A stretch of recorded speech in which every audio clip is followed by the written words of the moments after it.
สวัสดีครับผมวรวุฒิเรากลับมาอีกครั้งกับสูตรอาหารไทยจากครัวร้านอาหารของเราที่เชียงใหม่วันนี้ผมจะมาทำกุ้งอบวุ้นเส้นทำทานที่บ้านด้วยกระทะสำหรับคนที่ไม่มีหม้ออบจะใช้วิธีการทำด้วยกระทะแบบง่ายๆและยังคงรสชาติอร่อยไม่ต่างกับการใช้หม้ออบเลยส่วนผสมหาได้ง่ายๆไม่เยอะและไม่ยุ่งยากถ้าท่านต้องการดูส่วนผสมและเครื่องปรุงสามารถข้ามไปดูทุกอย่างที่ต้องใช้จะอธิบายไว้ช่วงท้ายวิดีโอครับเริ่มต้นด้วยน้ำ2 ถ้วยในชามใบใหญ่ใช้สำหรับผสมครับใส่เครื่องปรุงซีอิ๊วน้ำมันงาและน้ำมันหอยลงไปครับ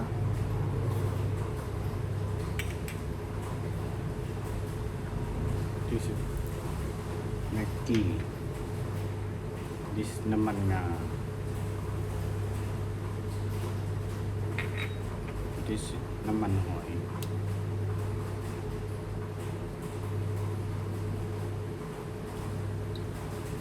คนให้เข้ากันดีแล้ว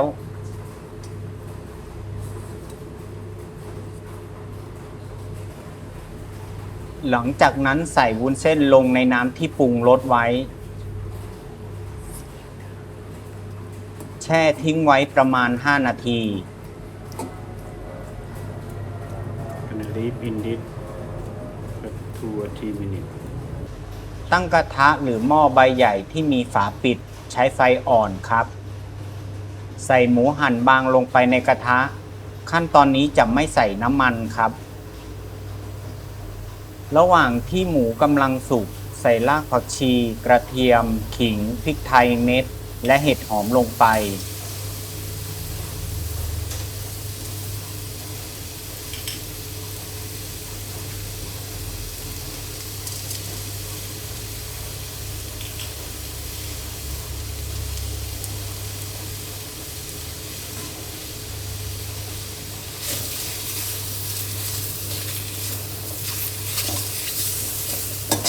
เคล็ดลับความอร่อยอยู่ที่การปล่อยให้เครื่องหอมแห้งและดูดซับรสชาติจากหมูให้มากขึ้นครับวางกุ้งครึ่งหนึ่งลงในด้านบนครับ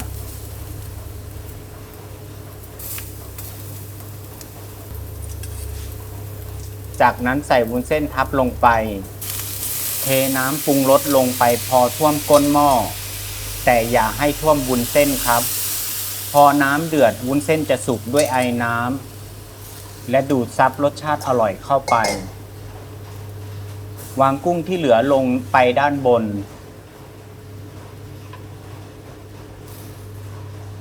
ปิดฝาแล้วทิ้งไว้ 5-10 นาทีครับ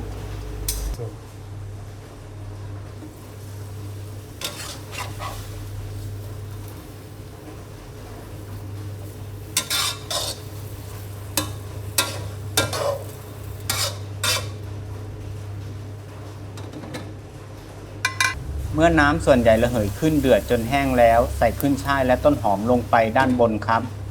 ปิดฝาไว้สักครู่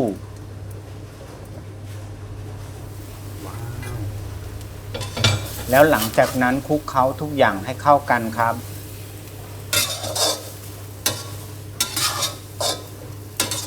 ปิดไฟแล้วตักเสิร์ฟได้เลยครับทีนี้มาพูดถึงส่วนผสมกันครับเราใช้หมูหั่นบางเล็กน้อยประมาณ50 กรัมปกติเราจะใช้เป็นหมู3 ชั้นกุ้งขนาดกลาง 6-8 ตัวแกะหัวและขาออกส่วนตัวผมจะไม่แกะเปลือกกุ้งออกนะครับวุ้นเส้น1 ห่อครับผมจะใช้ประมาณ200 กรัมขึ้นฉ่ายทั้งก้านและใบ1/4 ถ้วยหั่นเป็นท่อนยาวประมาณ1 นิ้วต้นหอม1/4 ถ้วยหั่นเป็นท่อนยาวประมาณ1 นิ้วครับรากผักชี2 รากกระเทียม 6-10 กีบหั่นเป็นชิ้นใหญ่เห็ดหอม5 ดอกหั่นเป็นชิ้นใหญ่ขิงหั่นแผ่นหนา 5-6 แผ่นพริกไทยเม็ด 1-2 ช้อนโต๊ะน้ำตาลทราย2 ช้อนชาซีอิ๊วขาว1 ช้อนชาน้ำปลา 1/4 ช้อนชา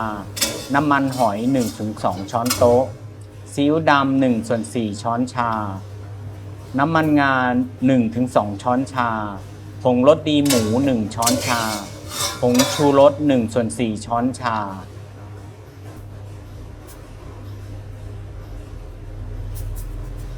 สามารถติดตามทางเว็บไซต์หรือดูผ่านช่องทางออนไลน์แค่กดลิงก์ในคำอธิบายวิดีโอนี้ด้านล่างขอบคุณครับทานให้อร่อยครับ